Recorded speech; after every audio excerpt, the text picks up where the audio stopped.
Today is Wednesday, May 12th. There's a first-of-its-kind meeting today between top Democrats and top Republicans, what they plan to talk about, and which GOP lawmaker could be kicked out of her leadership role for criticizing former President Trump.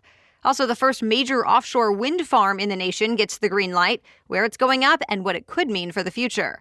Plus, free rides to get your vaccine. TikTok is testing a new tech-savvy way to apply for jobs. And Broadway is finally making a comeback with tickets on sale today for a few fan favorites.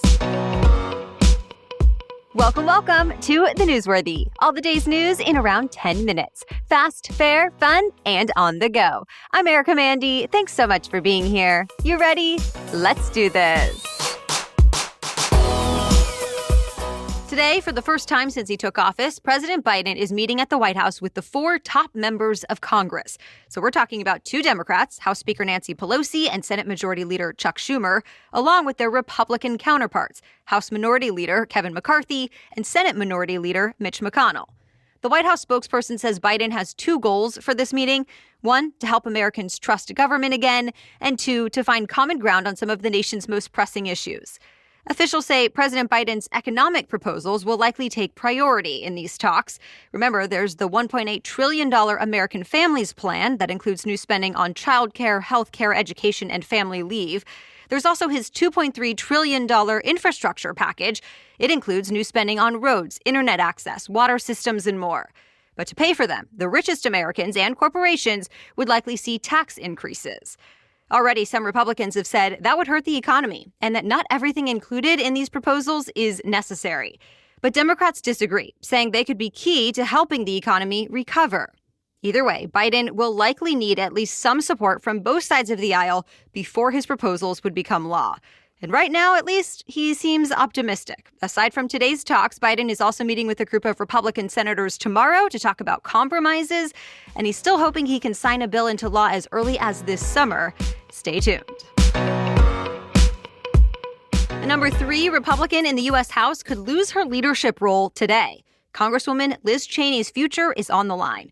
Members of her own party are set to vote on whether she'll be able to stay on as the GOP conference chair, or if another member should replace her. This is all about Cheneys' criticism of former President Trump. She was one of 10 Republicans who voted to impeach Trump following the Capitol invasion on January 6th, and Cheney has been condemning the former president ever since.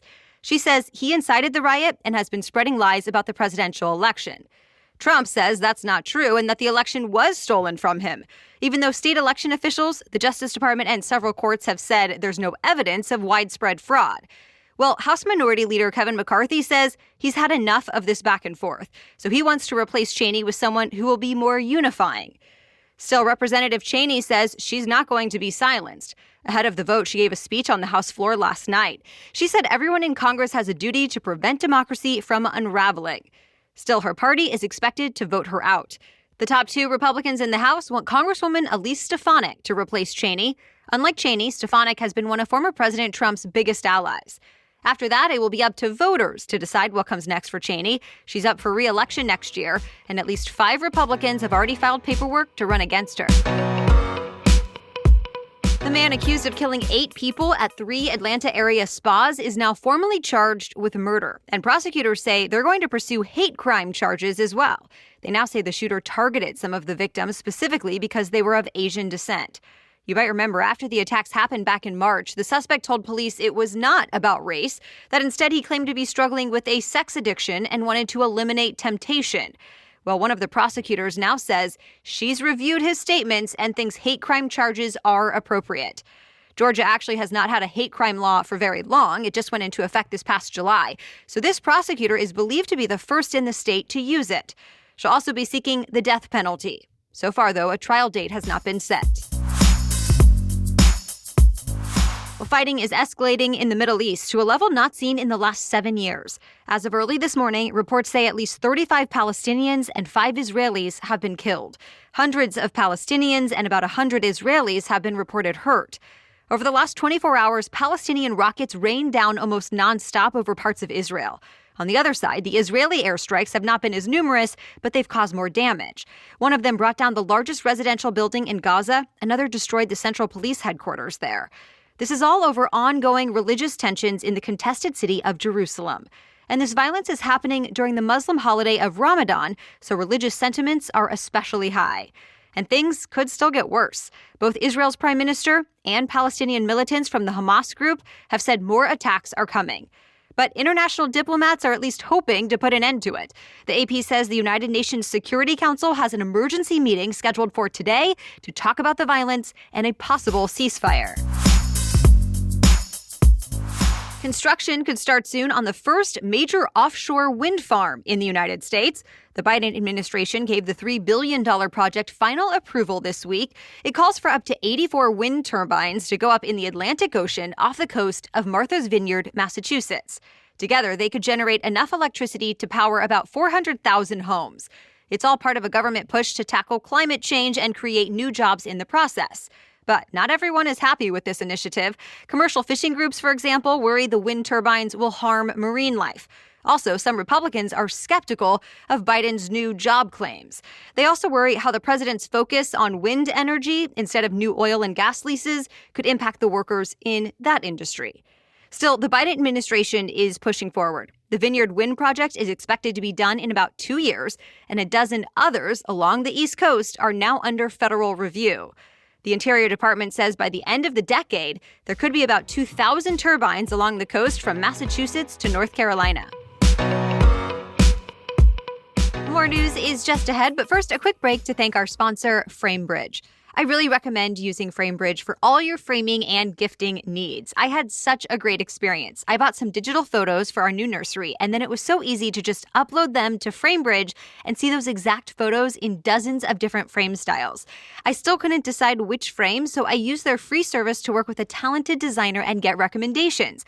I ultimately chose a frame that adds such a great pop of color to the room. And I loved that all 3 photos were delivered to my door beautifully framed and ready to hang. Or if you need help creating the gallery wall of your dreams, you can also work with the design team for that as well. Framebridge makes it easy to frame and hang physical pieces too, from paintings to recipes to even jewelry.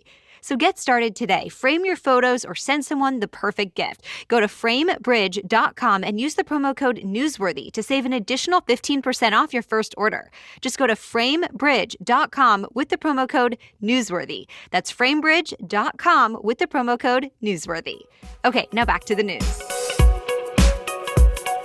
It might soon be easier for a lot of people to get to their vaccine appointments. That's because Uber and Lyft are about to offer free rides to and from COVID-19 vaccination sites.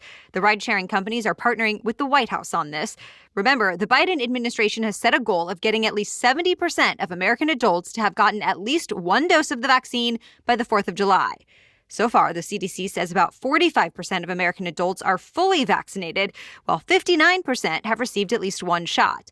Uber and Lyft are expected to launch the offer within the next 2 weeks, and then it will run through July 4th. But they're not the only companies partnering with the White House to promote vaccines. McDonald's is also encouraging customers to get vaccinated using coffee cups. McDonald's cups will soon include information about where to get the shot and ways to protect yourself from the coronavirus. McDonald's says the messaging will reach customers in 14,000 cities and towns across the United States when the new design rolls out in July. You may soon be able to apply for a job with just a short video of yourself. That's the plan over at TikTok. The video sharing app is testing a new service designed to help connect users with job recruiters. It will exist in a separate web page connected to the regular TikTok app. There, companies will be able to post openings. But instead of submitting a traditional resume, candidates would make their pitch with a video. TikTok says several big brands have expressed interest in getting involved. And this makes sense, since back in March, the Washington Post reported younger generations were increasingly using TikTok to find job and career-related advice. As of now, it's only being tested with a few companies, and no word yet on when it might launch on a wider scale. Do you have any old Barbie dolls or Matchbox cars taking up space in your house? If so, toy company Mattel is asking for them back. Mattel is launching a recycling program to give old toys new life called Mattel Playback. The idea is the company will use the materials from old toys to make new ones. And Mattel says any materials that cannot be recreated as toys will be converted to energy or used for other plastic products. Customers can print out a free shipping label on Mattel's website so they can send the toys back that way. Right now, Mattel is only accepting Barbie dolls, Matchbox, and Mega Toys, but they plan to accept other brands in the future. Broadway is finally coming back, starting today. Tickets for some of the most successful shows in theater history go on sale once again. And that includes Hamilton, The Lion King, and Wicked. Cast members from all three of those fan favorites came together to make the announcement that they'll be live on stage starting September 14th. And that's also the date when Broadway theaters plan to reopen at full capacity. The Broadway show Chicago will premiere on September 14th as well, and other shows will welcome back audiences soon after. Of course, the theater industry and the thousands of people it employs has really struggled for more than a year now because of the pandemic. But it looks like that's about to change this fall. And that's it for the main news today, but now it's time for Work Wednesday, when we break down one interesting career or work-related news story every Wednesday. But first, a quick break for our sponsor. If there's anything stopping you from being and feeling like your best self, then why not give BetterHelp a try? You can talk to someone when and how you want, on your own time, at your own pace, and you choose whether you talk through text, chat, phone, or video. Of course, everything you share is confidential. There are counselors for everything you may need, including anxiety, family conflicts, grief, stress, and more.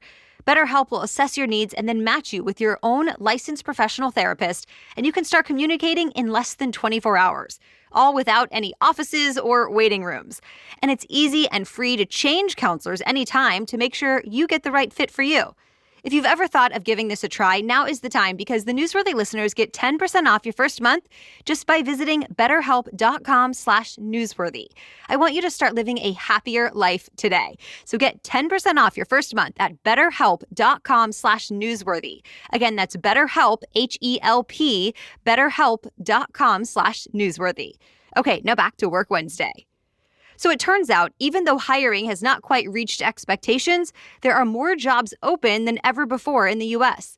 The Labor Department says at the end of March, there were a record 8.1 million job openings. And new data shows the most growth is happening in industries like construction, manufacturing, arts, and hospitality. However, businesses say they're struggling to find people who are able and willing to take the roles.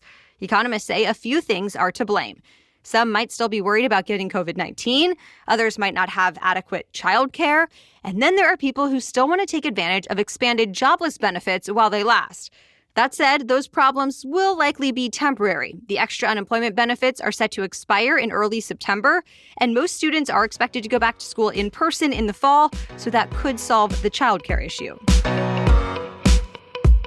Well, thank you so much for listening today and following the show in your podcast app. We'll catch you up on more news to know tomorrow. Until then, have a great day.